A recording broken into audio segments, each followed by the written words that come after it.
पूरी दुनिया में तालीम के मामले में सबसे आगे मुसलमान को रहना चाहिए, इसलिए कि कुरान की पहली आयत है इकरा।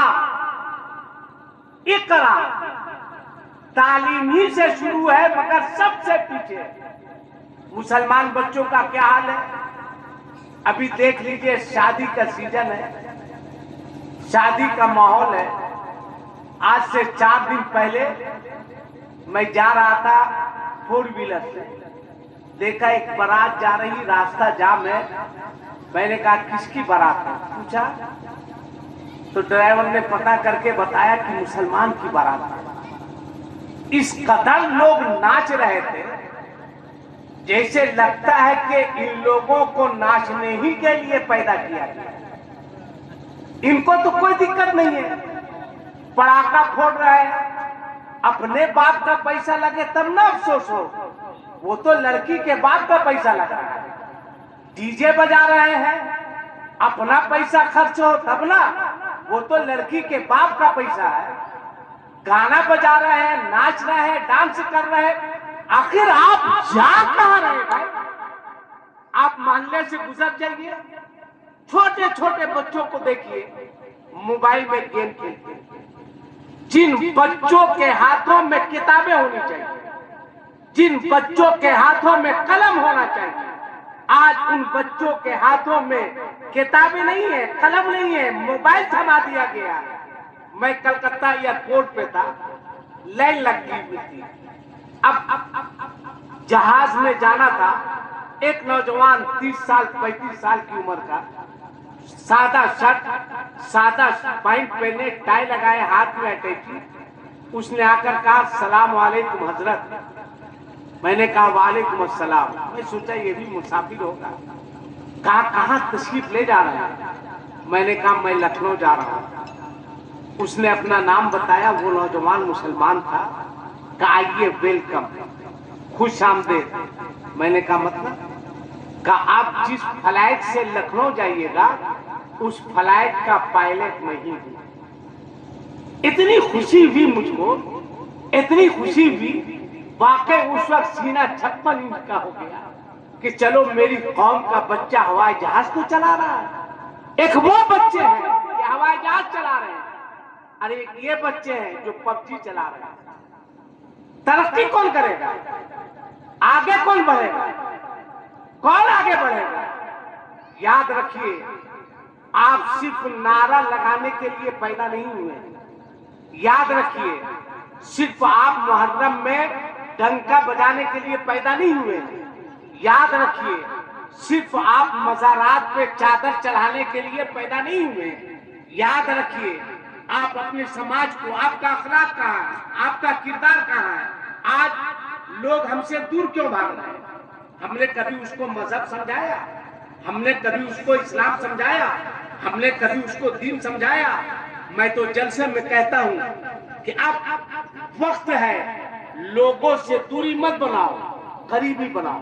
तुम्हारा दोस्त हिंदू हो, सिख हो, ईसाई हो, किसी मजहब का हो, किसी धर्म का हो, दूरी मत बनाओ, उसको करीब करो। डॉक्टर इकबाल ने बहुत पहले कहा था, मजहब नहीं सिखाता, आपस में बैर रखना, हिंदी है हम वतन है, हिंदुस्तान हमारा।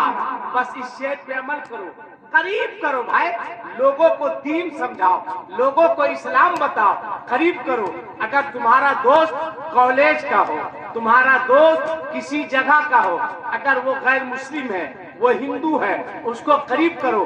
कहो दोस्त मेरे करीब बैठो ना, मेरे नजदीक आओ ना, मेरे दीन को समझो ना, मेरे इस्लाम को समझो ना, मेरे मजहब को समझो ना। क्यों तुम हमसे नफरत करते हो? खुदा की कसम, मुसलमान दहशतगर्द कौम का नाम नहीं है, इस्लाम दहशतगर्दी का मजहब नहीं है, कुरान दहशतगर्दी की किताब नहीं है। वो कहे थोड़ा हमको समझाओ, तो उसको करीब करो, समझाओ। जैसे आपसे मैं पूछूं, एक बात बताइए कि आप नमाज से पहले क्या करते हैं? अरे जोर से बोलिए ना। वुजू करते हैं। आपके इमाम साहब उलमाए कराम हैं, ये भी बैठे हैं। आप बताइए कि वुजू में ज्यादा पानी बहाना जायज है या नाजायज है? जोर से बोलिए, नाजायज है। आप लोगों को, गैरों को दीन समझाइए और कहिए अपने दिल पे हाथ रखो, फैसला करो कि जो मजहब, जो दीन, जो इस्लाम वजू में ज्यादा पानी बहाने की इजाजत नहीं देता है, तो बोलो वो मजहब बेगुनाहों का खून बहाने की हरगिज़ इजाजत नहीं दे सकता है। हम उस मजहब के मानने वाले हैं, हम उस दीन के मानने वाले हैं। आप उसको समझाइए आपका अखलाक कहाँ है, किधर है। आज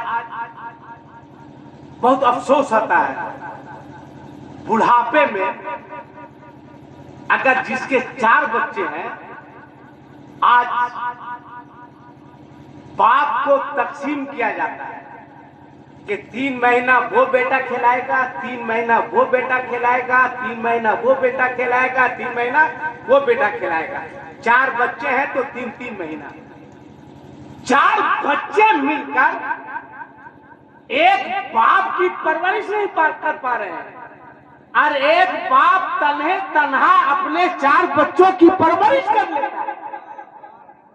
आप हैं कहाँ भाई, आप किस दुनिया में। इसलिए मैंने कहा अखलाक, सरकार की जिंदगी को पढ़िए, सरकार की जिंदगी को पढ़िए, मेरे आका के अखलाक को देखिए, तवज्जो रखिए। मैं आपसे गुफ्तगू कर रहा हूँ, जलसा मिलाद का मतलब आपको मैसेज दिया जाए, आपको पैगाम दिया जाए।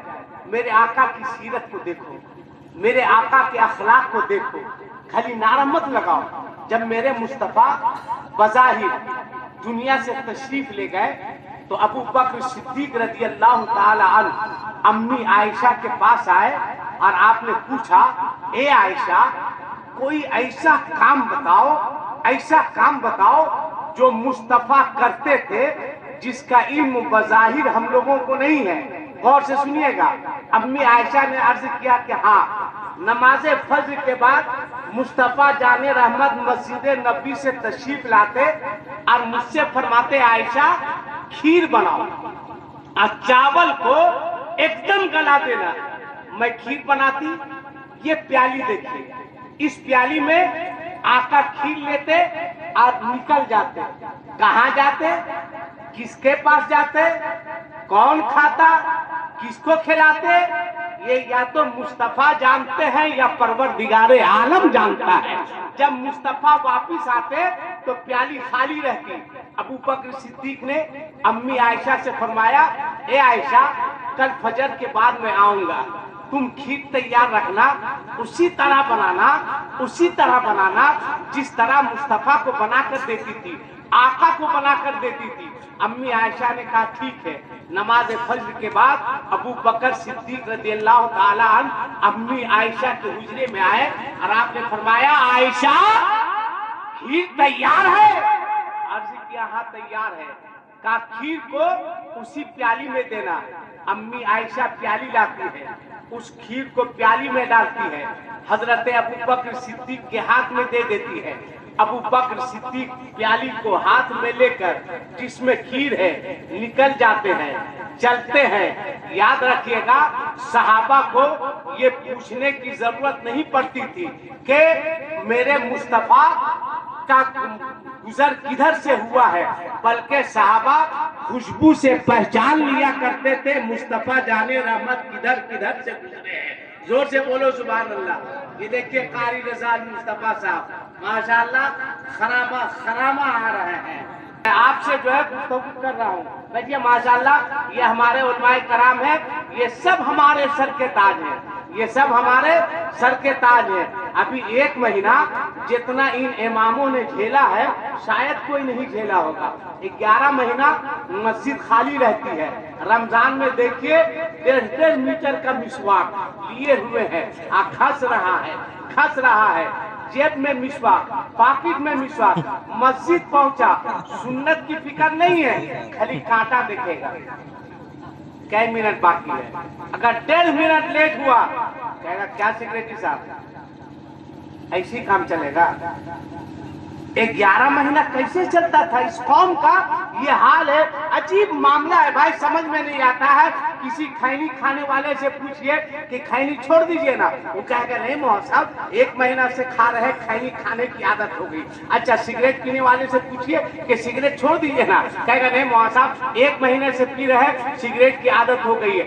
گٹکا کھانے والے سے پوچھئے گٹکا چھوڑ دیجئے نا, کھانے کی عادت لگ گئی ہے. کھینی کھاؤ تو کھینی کی عادت لگ جائے, سگریٹ پیو سگریٹ کی عادت لگ جائے, پان کھاؤ پان کی عادت لگ جائے, گٹکا کھاؤ گٹکا کی عادت لگ جائے. مگر باہر مسلمان 1 مہینہ پابندی کے ساتھ رمضان میں نماز پڑھتا ہے, تو پھر تم کو نماز کی عادت کیوں نہیں لگتی ہے؟ پھر تم نمازی کیوں نہیں بنتے ہو؟ پھر تم اللہ کی بارگاہ میں سر کیوں نہیں جھکاتے ہو؟ کیسا مسلمان ہے؟ قسم خدا کی پابندی کر کے دیکھو. سنو بیچ میں بات آ گئی تو حضرت عمر فاروق اعظم کا دور ہے.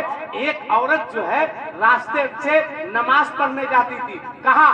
مسجد نبی میں جاتی تھی. ایک لڑکا من چلا, اس لڑکی کا عاشق ہو گیا. اس نے روک کے کہا کہ مجھ کو تم سے پیار ہو گیا ہے, میں تم سے محبت کرتا ہوں, تم مجھ سے شادی کرو گی؟ اس لڑکی نے کہا کہ ہاں ٹھیک ہے, میں تم سے شادی کرنے کو تیار ہوں, مگر میری ایک شرط ہے. کہا کیا شرط ہے؟ کہا 40 دن تک پابندی کے ساتھ مسجد نبوی میں حضرت عمر فاروق اعظم کے پیچھے تمہیں نماز پڑھنی ہے. 41واں دن میں اسی جگہ ملوں گی اور میں تم سے نکاح کو تیار ہوں. بولو شرط منظور ہے؟ اس لڑکے نے کہا ٹھیک ہے. اب دوسرے دن سے صبح میں مسجد نبوی میں, ظہر میں مسجد نبوی میں, مغرب میں مسجد نبوی میں, عصر میں مسجد نبوی میں, عشاء میں مسجد نبوی میں وہ نماز مسلسل 40 دن تک حضرت عمر فاروق کے پیچھے پڑتا رہا. 41واں دن ہے, وہی راستہ ہے جس راستے میں اس لڑکے نے کھڑے ہو کر کہا تھا مجھ کو تم سے پیار ہو گیا ہے, مجھ کو تم سے محبت ہو گئی ہے. اب وہی لڑکی کھڑی ہے, وہ لڑکا نماز پڑھ کے گزر رہا ہے. اس لڑکی نے آواز دی آج 41واں دن ہے, وعدے کے مطابق کیا نکاح نہیں کرو گے؟ وعدے کے مطابق کیا محبت نہیں کرو گے؟ وعدے کے مطابق کیا شادی نہیں کرو گے؟ اس لڑکے نے کہا کہ میں نے مسلسل 40 دن تک جو پابندی سے عمر فاروق اعظم کے پیچھے نماز پڑھی ہے, اب یہ دل دنیا دار کے لیے نہیں ہے, یہ پروردگار کے لیے ہے. اب یہ دل میں نے اپنے پروردگار کو دے دیا.